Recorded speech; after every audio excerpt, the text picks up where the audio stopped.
السلام عليكم ورحمة الله تعالى وبركاته.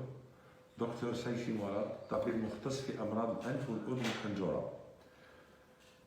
حبيت ندير الفيديو هذا باش نتكلم عن الكورونا والكمامة، لو كوفيد اي لو بور دو لا بافيت او بيان لو بور دو ماسك.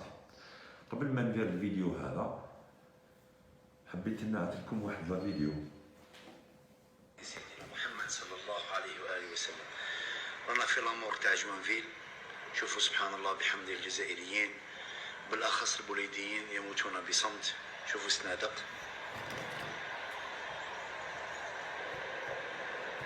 أسأل الله عز وجل أن يلطف بنا وأن يرحم هؤلاء يا رب العالمين. هم سنادق أمام لامورك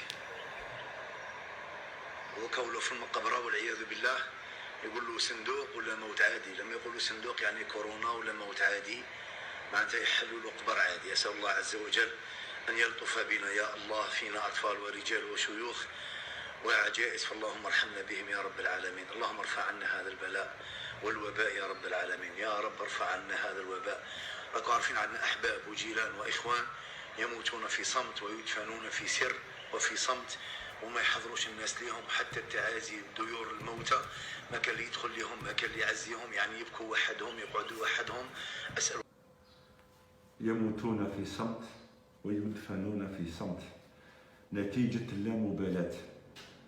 يعني أنا آسف جدا، كاين بزاف من الجزائريين ماهوش حاس بالوباء هذا، وماهوش حاس بخوتو الجزائريين اللي راهم يموتوا في البريدة ومدية وعين الدفلة والجزائر العاصمة. يقول لك راني بعيد ما يلحقنيش، راني في القالة، راني في تمنراست، يلحقك المرض. هذا الوباء الكورونا فيروس قطع البحار والمحيطات. دونالد ترامب ضحك على الأوروبيين، عنده 21 يوم لحقوا هذا الفيروس حتى الولايات المتحدة الأمريكية. إلى في دي رافاج وراه قتل آلاف، عشرات الآلاف تاع الأمريكيين. بون، الهدف تاع هذا الفيديو هو التعريف بالكمامة أو لو ماسك أو لا بافيت. هذه لا بافيت أو الكمامة أو لو ماسك هي وسيلة من وسائل محاربة الفيروس. C'est un moyen de protection contre ce virus. يعني هذه تمنع نشر الفيروس. الناس راهي لما تشوف الأرقام اللي راهي منشورة هنا نتاع أعداد الناس المصابين أو الناس الموتى، يقول لك ما كانش في الجزائر، ما عندناش الكورونا وحنا ما يديرنا والو، هذا لو كوفيد. هادو الارقام اللي راكم تشوفوا فيها هما ارقام تاع الناس اللي خضروا للكشف. سي لي جون كي اون ايتي ديبيستي. نعطيكم مثال بور اتر كلير باش نكون واضح. في كوريا الجنوبيه وفي المانيا لو ديبيستاج او التشخيص كل يوم يديروا التشخيص ل 100,000 نسمه. 100,000 مريض يديروا التشخيص في النهار ديبيستاج. دونك كي دير ديبيستاج او التشخيص ل 100,000 مريض راح تلقى 8,000 مريض، وهنا راك تحتوي هذا الوباء. هنا في الجزائر نديروا بين 60 و 120 تشخيص في النهار.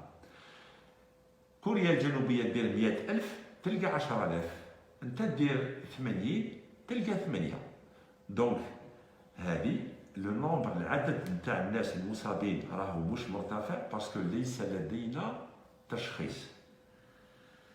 بون، بارلون دوك نعقبوا لا بافيت لو ماسك. كاين العالم هذا انقسم الى اثنين في الوباء هذا. كاين لي بيي اوكسيدونتو، الدول الغربيه، وكاين الدول الاسيويه. لي بيي اوكسيدونتو ils ont opté pour le confinement. يعني هذا الوباء راه il a pris tout le monde de vitesse. الدول الغربيه خذاو الاختيار تاع الحجر الصحي باش يحدوا من انتشار هذا الوباء. الدول الاسيويه كانوا اذكى داروا الاختيار تاع حمل الكمامه. النتيجه بعد 21 يوم الموت تحصد في اوروبا وامريكا، وعندنا بينما في آسيا مثل كوريا الجنوبية، هونغ كونغ، سنغافورة، هناك تراجع كبير في عدد الناس المصابين. نعطيكم مثال واضح.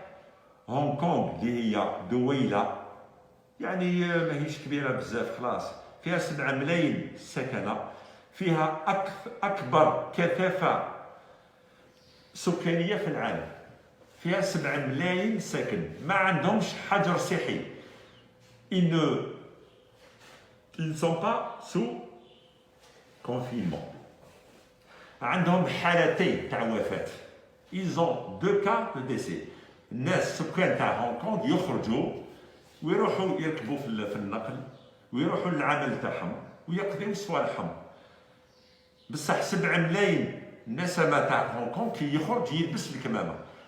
Quand un habitant de Hong Kong sort de chez lui, il porte le masque.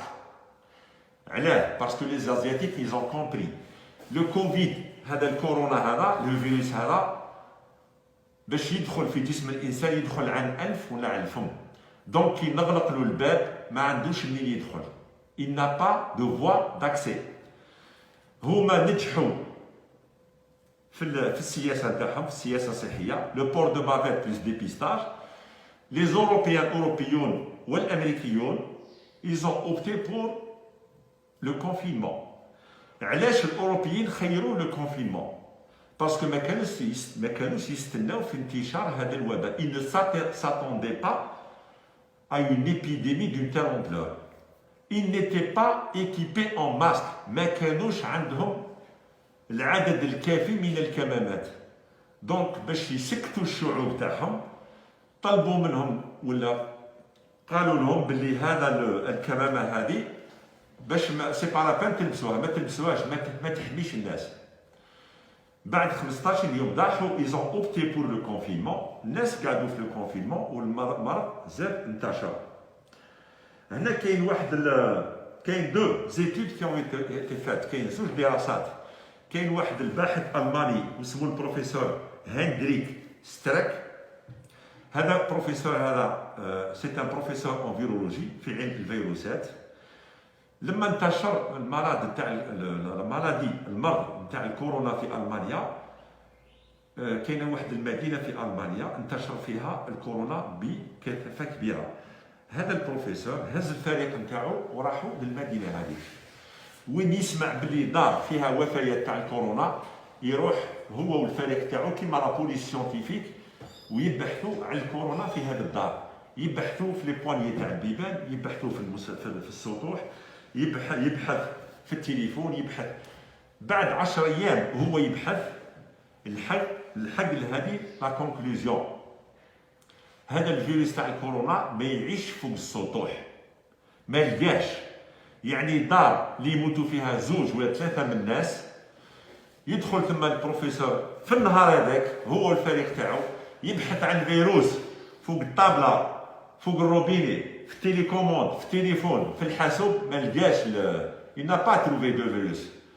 Le virus راه عايش في الهواء، il vit dans l'air. Donc la transmission انتشار الفيروس، la transmission des virus se fait par voie respiratoire على الجهاز التنفسي. هذه الحاجه، هذه الاولى. ثانيا كاين فريق نتاع باحثين فيزيائيين واطباء في اليابان داروا بحث عن الافرازات تاع الرذاذ نتاع الانسان. يعني الانسان هذا تلما كونت يبار، حكموا اون سال، حكموا حجره فيها مساحه تاع قسم فيها ابيبري 70 متر كاري، وحطوا فيها 10 من الناس 10 بيرسون. ومن بعد افيك دي كاميرا كي سون ultra sensibles يمشيو باللازر يتبعوا الافرازات نتاع البزاق تاع لا ساليف اللي قلت لها الساليفير اللي يخرجوا من عند الانسان. كي يعودوا 2 بيرسون، 2 من الناس يهضروا، يخرج مع الهواء. كي يعود الانسان، هاني دوك راني نهضر معاكم، كاين الهواء يخرج من الجهاز التنفسي تاعي مع الصوت.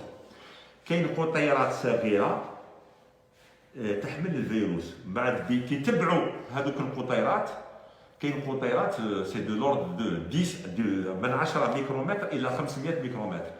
القطيرات الكبيره تطيح في الارض اما القطيرات الصغيره لي ميكرو بارتيكول تبقى اون سسبونسيون في الهواء.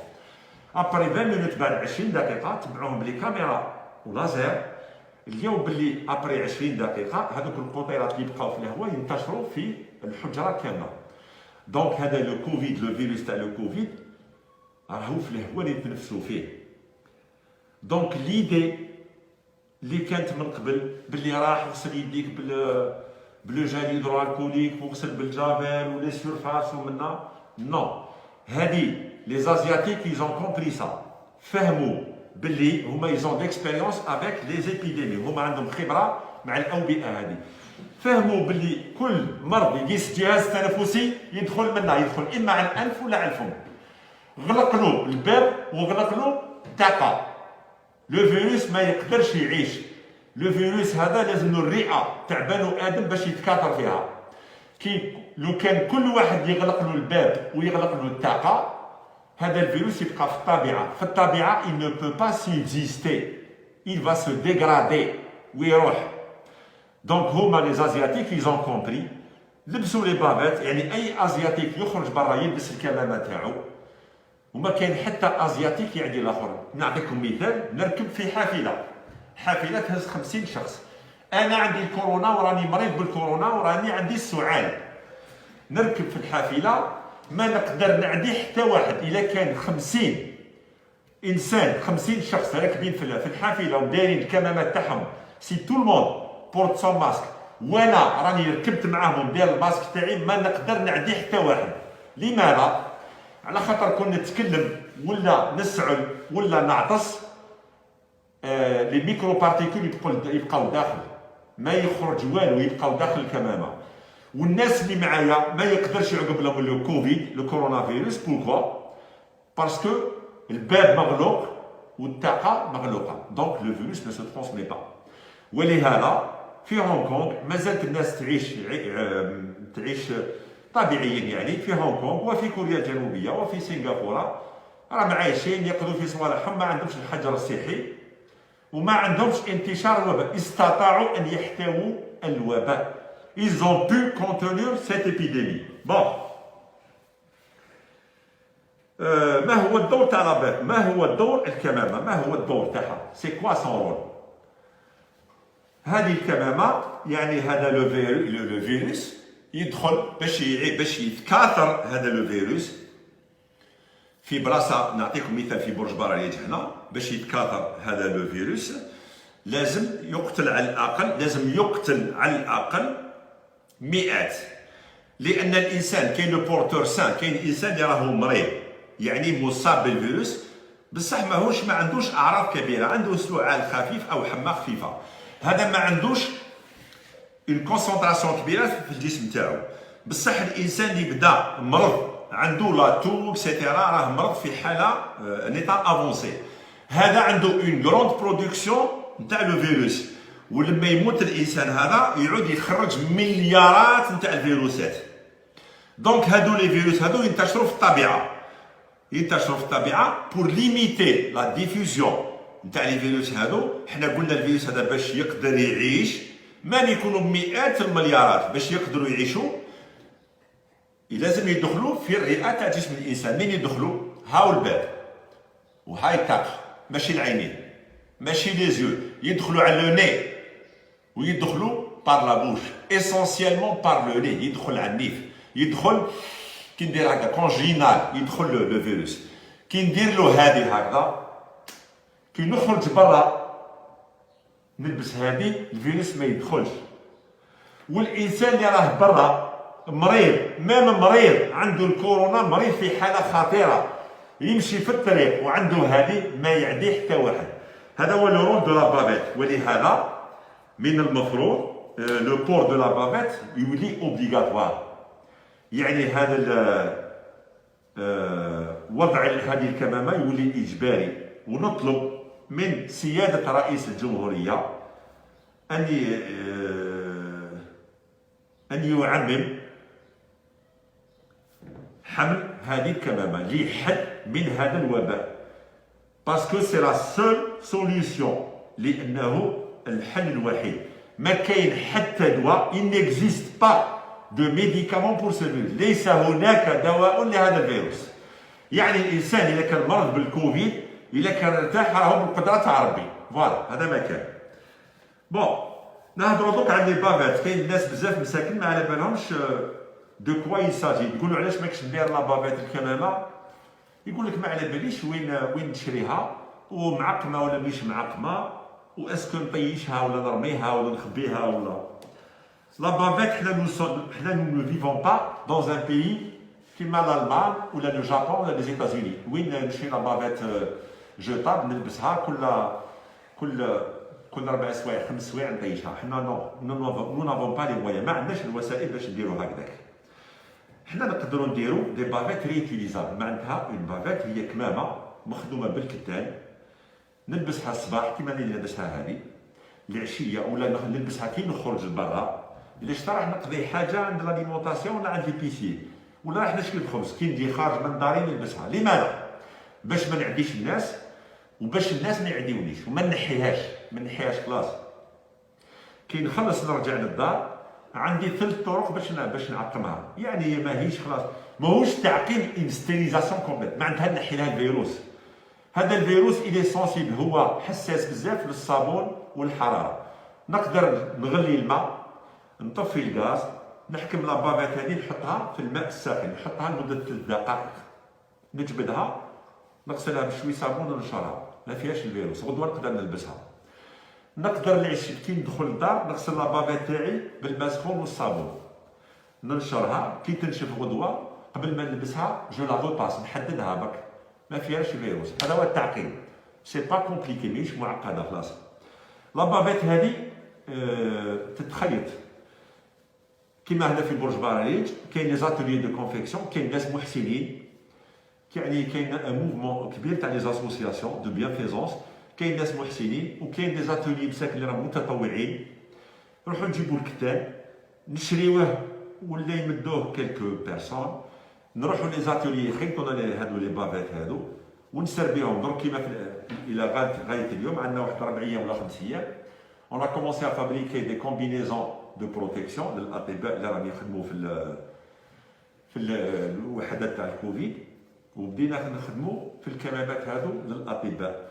خلصنا دوك من الاطباء، دوك نبداو نسربيهم لعامه الناس.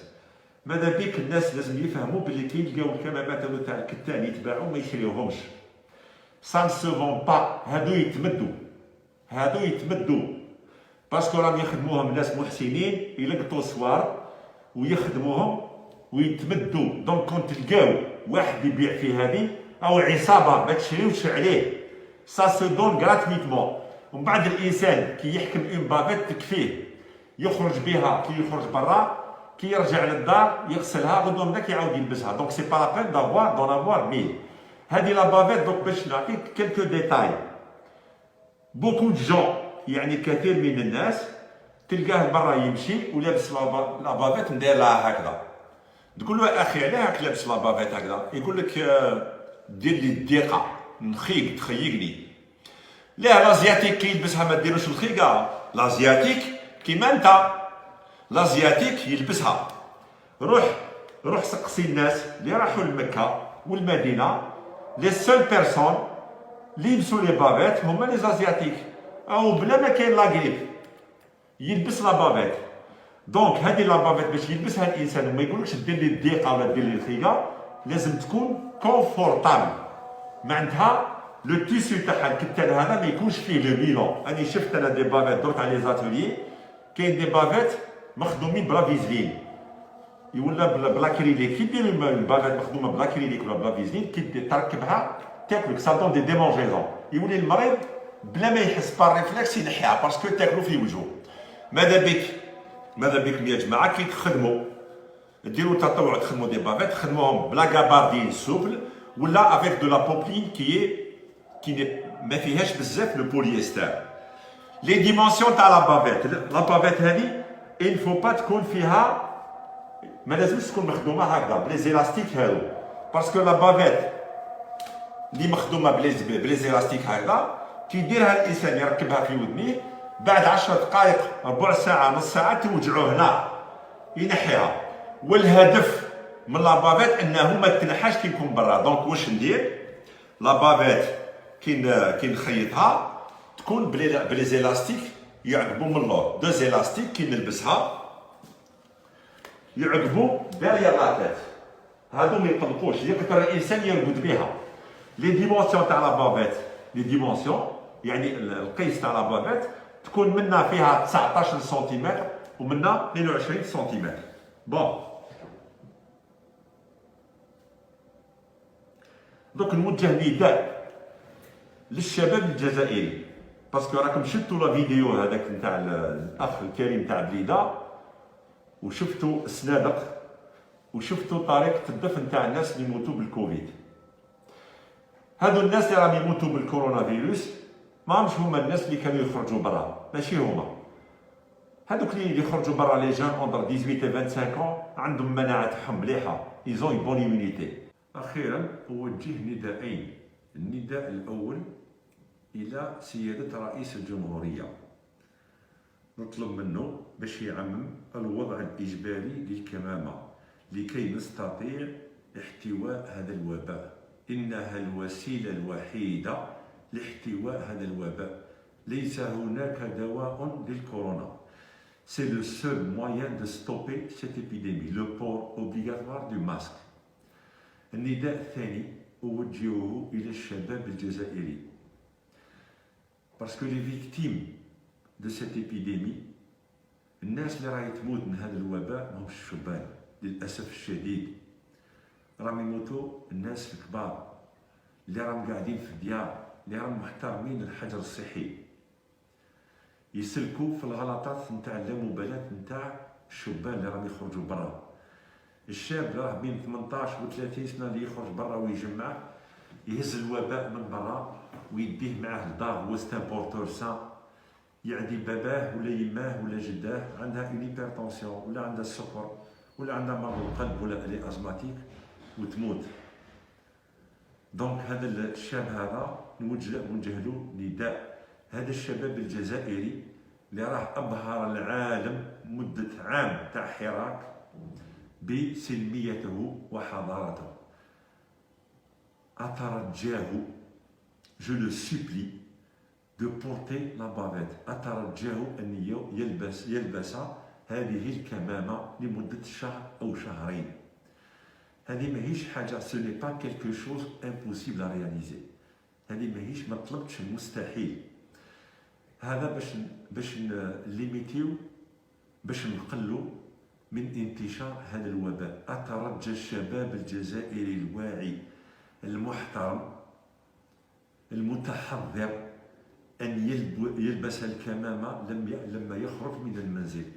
أطلب من كل جزائري وأترجى كل الناس أن يلبسوا الكمامة عند خروجهم من المنزل.